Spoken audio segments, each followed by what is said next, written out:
இந்த ஒரு தருணத்துக்காக தான் நானும் என்னோட நாத்தனாரும் கிட்டத்தட்ட ஒரு 1.5 மாசமா வெயிட் பண்ணிட்டு இருந்தோங்க. படாத பாடு பட்டுட்டேன். படாத கஷ்டம் பட்டுட்டேன். ஏன்னா, அவனுக்கு வந்து ஃபுல் அண்ட் ஃபுல் அந்த சர்ப்ரைஸ் வந்து தெரியவே கூடாது அப்படிங்கிறதுக்காக அவ்ளோ எஃபர்ட் வந்து நாங்க எடுத்தோம்.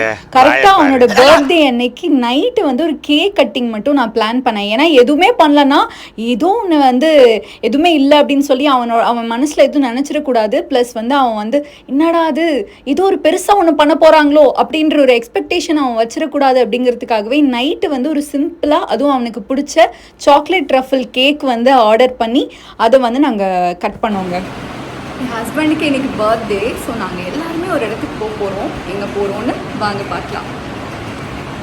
எங்கள் மாமனார் மாமியார் வரது கூட அவனுக்கு தெரியாதுங்க. அது கூட ஒரு சர்ப்ரைஸ் தான். ஸோ முன்னாடி நாளே நான் என்ன பண்ணிட்டேன் அப்படின்னா, ஒரு முதியோர் இல்லத்துக்கு நம்ம போகிறோம்ப்பா அப்படின்னு சொல்லி நான் ஃபஸ்ட்லேயே சொல்லிட்டேன். ஏன் சொன்னேன் அப்படின்னா, காலையில் நம்ம 10 மணிக்கு கிளம்புற மாதிரி தான் பிளானு. ஸோ அந்த டைமுக்கு கிளம்புறோம் அப்படின்னா சாப்பிட போகிறோம் அப்படிலாம் சொன்னால் ஆள் வந்து நம்ப மாட்டார். நம்ம வந்து தங்கச்சி வரட்டும் தம்பி வரட்டும் அப்படின்னு சொல்லுவார். ஸோ ஓல்ட் ஏஜ் ஹோம் அப்படின்னா கொஞ்சம் வந்து நம்பிக்கை வருமே அப்படிங்கிறதுக்காக தான் நான் அப்படி சொன்னேன். சொல்லிவிட்டு அதுக்கப்புறம் நாங்கள் வந்து பிளான் பண்ணபடி கேப்லேயும் ஏறி உட்காந்தாச்சு. ஆனால் அந்த இடத்துல என் நாத்தனார் சொதப்பினாங்க. என்ன பண்ணா அப்படின்னா, அக்கா நான் வரத்துக்கு ஒரு 10 மினிட்ஸ் ஆயிடும்க்கா அப்படின்னா, கரெக்டாக நாங்கள் ஷோரூமுக்கு பக்கத்துலேயே வந்துட்டு எனக்கு இப்படி சொன்னதும் என்ன பண்ணுறதுனே புரியலங்க. இவன் வேற அப்படியே திருன்னு முழிக்கிறான். அப்புறம் ஒரு இடத்துல இறங்கியாச்சு. இறங்கி முடிச்சுட்டு கொஞ்சம் ஒரு 10 நிமிஷம் ஒரு 10-5 நிமிஷம் கிட்ட நின்று இருப்போம். அவன் வந்து அக்கா நான் கிட்டக்க வந்துட்டேங்க்கா அப்படின்னு வந்து அவள் ஒரு வார்த்தையை சொல்லிட்டான். சொன்ன உடனே எங்கே அந்த சைடு நம்மளை அவங்க கிராஸ் பண்ணிடுவாங்களோ அப்படின்ற ஒரு பயத்தினால டக்குன்னு அவனுக்கு எடுத்து கட்டிட்டேன். ஷால் எடுத்து கட்டியாச்சு. அதே மாதிரி அவனுக்கு பிடிச்ச எஸ்பிபி சாங் வந்து ஃபுல்லாகவே போட்டு விட்டுட்டேன். அவன் ஃபுல்லாக பாட்டு கேட்டுட்டு இருந்தான். கேட்டுக்கிட்டே இருந்தான். என்னடி பண்ண போகிற எனக்கு ஒரு மாதிரி இருக்குடி அப்படின்னு கேட்டுகிட்டே இருந்தான். நான் வந்து நீ என்ன வேணாலும் கதறிக்கோ, நீ கொஞ்ச நேரம் அமைதியாரு அப்படின்னு சொல்லிட்டு நான் நிற்க வச்சிட்டேன். அப்புறம் அவங்க எல்லாரும் உள்ளே போன பிறகு வீம்புக்குன்னு சொல்லி ஒரு ஆட்டோ ஒன்று புக் பண்ணி, பக்கத்தில் தான் ஷோரூம், நடந்து கூட போயிடலாம். வீம்புக்குன்னு ஒரு ஆட்டோ ஒன்று புக் பண்ணி அந்த ஆட்டோக்கார அண்ணா கிட்ட ஃபர்ஸ்ட்லேயே பேசி வச்சு அவர் ஒரு ரவுண்டு மட்டும் அடிச்சுட்டு வந்தாருங்க. ரவுண்டு அடிச்சுட்டு வந்துட்டு அதுக்கப்புறம் கரெக்டாக அந்த இடத்துல இறக்கி விட்டார். ஏத்தத்திலயும் இறக்கத்திலயும் கூட்டி போறானே, எந்த ஊருக்கா கூட்டி போற? இதோட 11 கிலோமீட்டர் ஆகி போச்சியா. அதுக்கப்புறம் நாங்கள் எப்படி சர்ப்ரைஸ் பண்ணோம் அப்படின்றத நீங்களே பாருங்கள்.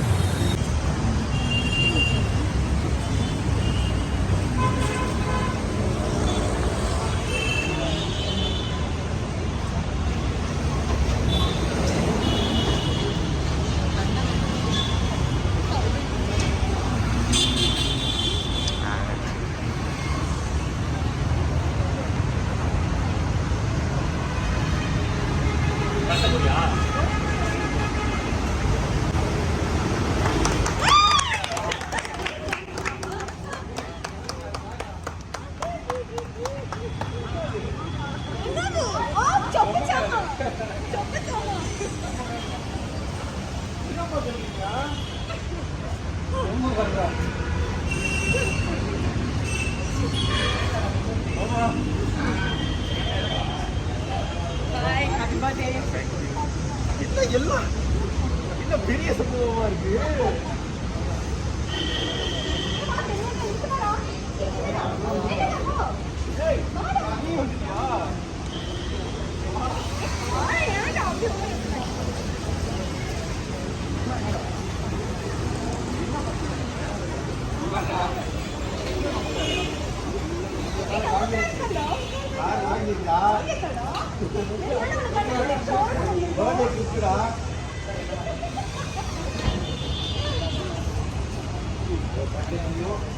உன் மனைவியும் இளைஞரும் சேர்ந்து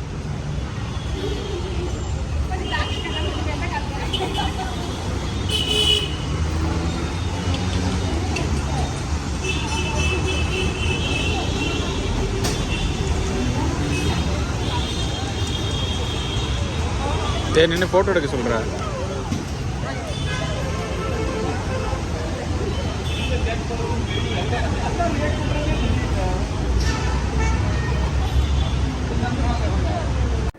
கிட்டத்தட்ட 10 நிமிஷமாக நான் அந்த கண்ணை கட்டியிருந்ததை எடுக்கவே இல்லை. ஸோ அந்த கண்ணை கட்டியிருந்ததை எடுத்த உடனே அவனுக்கு ஸ்ட்ரைட்டாக இருந்தது மட்டும்தான் தெரிஞ்சிருக்கும் போல இருக்குது. எங்கள் மாமனார் மாமியாரை பார்த்து ரொம்ப எமோஷ்னல் ஆகி அவங்கள ஹக் பண்ணிவிட்டு அதெல்லாம் தான் பண்ணானே தவிர கார் கிஃப்ட்டுன்னு நாங்கள் சொன்னதும் அவன் வந்து ஷாக் ஆகிட்டான், ரொம்ப ஷாக் ஆகிட்டான்.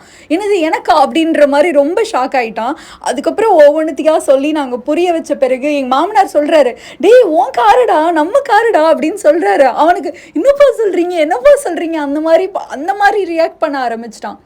அப்போ தான் எனக்கு உள்ளுக்குள்ளே ஒரு நம்பிக்கை என்ன வந்தது, அப்பாடா நம்ம ஆளுக்கு கொஞ்சம் கூட தெரியாமல் எப்படியோ சர்ப்ரைஸ் கொடுத்துட்டோமே அப்படின்ற ஒரு சின்ன நம்பிக்கை அப்போ தாங்க எனக்கு வந்துச்சு. ஷோரூம்லேயே அவங்க கேக்லாம் கட் பண்ணி ரொம்ப அவங்களும் வந்து எங்களுக்கு ஒரு சர்ப்ரைஸ் வந்து கொடுத்தாங்க. குடும்பத்தோடு நாங்கள் வந்து செலிப்ரேட் பண்ணோம். ரொம்ப ரொம்ப சந்தோஷமாக இருந்தது.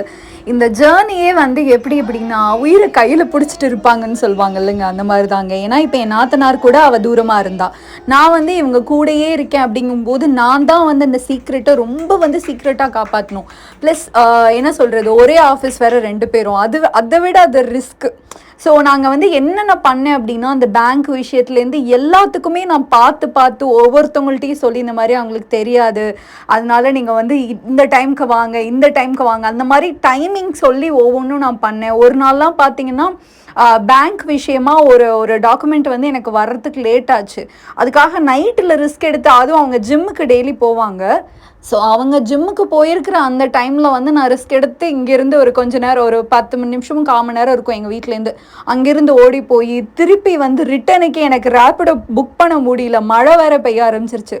ஸோ இவ்வளோ தூரம் நான் வந்து கஷ்டத்தை வந்து நான் ஃபேஸ் பண்ணியிருக்கேன். அண்ட் அது மட்டும் இல்லாமல் லாஸ்ட் மினிட்ல அவங்க என்ன சொன்னாங்க அப்படின்னா, ரெஜிஸ்ட்ரேஷன் வந்து பண்ண முடியாது, அது வந்து ரொம்ப டிலே ஆச்சு அப்படிங்கிறதுனால பண்ண முடியாது அப்படின்ட்டாங்க.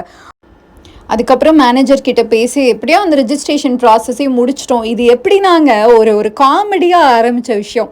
திருவிழாவுக்கு நான் வந்து இவங்க ஊருக்கு போயிருந்தேன், அதாவது என்னோட ஹஸ்பண்டோட தாத்தா ஊருக்கு போயிருந்தோம் நாங்கள். அப்போ என்னோட நாத்தனார் வந்து சும்மா சொன்னான், அக்கா கார் வாங்கலாமாக்கா அண்ணாவோட பிறந்தநாளுக்கு அப்படின்னா. காரா, என்னம்மா சொல்கிற அப்படின்னு தான் நான் கேட்டேன். இன்னும் அதாவது விளையாடுறியாமா அப்படின்னு கேட்டேன். இல்லைக்கா நிஜமாக தான்க்கா சொல்கிறேன், கார் வாங்கலாமாக்கா அப்படின்னு கேட்டா.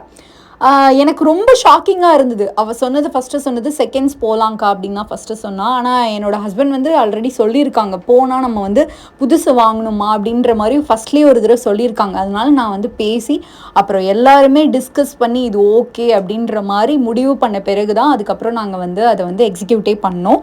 அதுவும் வந்து நடுவுலலாம் வந்துட்டு ஒரு தடவை பைக்கில் வந்து நாங்கள் போயிட்டு இருந்தோங்க. இப்போ ஆப்போசிட்டில் வந்து ஒரு ஃபேமிலி வந்து போனாங்க. நான் வந்து என் ஹஸ்பண்ட் கிட்ட கேட்குறேன், இந்த மாதிரி முன்னாடி வந்து ஒரு பாப்பா உட்காந்துருந்தது. நான் கேட்குறேன், இந்த மாதிரி நம்ம பைக்கில், எங்களோட ஹஸ்பண்டோட பைக் வந்து ராயல் என்ஃபீல்டு, அதில் நம்ம ஃப்யூச்சரில் ஏதாவது பாப்பாலாம் வந்ததுன்னா எப்படிப்பா உட்கார வைக்க முடியும் அப்படிலாம் நான் கேட்குறேன். உடனே அவர் சொல்கிறாரு, இல்லைம்மா அதெல்லாம் பார்த்துக்கலாமா, நம்ம அதுக்குள்ளே கார் வாங்கிடலாம் அப்படின்றாரு. நான் ஷாக் ஆகிட்டோம், ஐயோ ஏதாவது விஷயம் தெரிஞ்சிருச்சோ அப்படின்ட்டு. ஸோ இந்த மாதிரி நிறைய விஷயங்கள் நடுவில் நடந்துட்டு தான் இருந்தது. அதுக்கப்புறம் நான் அந்த சர்ப்ரைஸ் முடிஞ்ச உடனே நான் வந்து சும்மா எங்களுக்காக நீ நடிக்கலல்லப்பா, நீ வந்து ப்ராமிஸ் பண்ணு அப்படிலாம் நான் கேட்டேன்.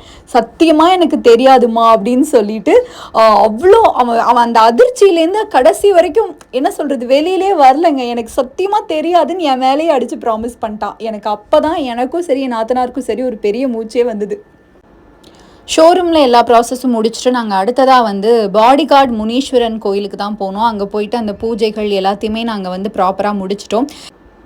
இந்த கார் வாங்குகிற ஜேர்னியில் வந்து ஸ்டார்டிங்லேருந்து எண்டு வரைக்கும் எனக்கு ஒரு பில்லராக இருந்தது என் கூட வேலை பார்க்குற என்னோடய ஃப்ரெண்ட்ஸுன்னு சொல்கிறத விட கூட பிறக்காத ஒரு அண்ணனுங்க மாதிரி அப்படி தான் நான் சொல்லுவேங்க.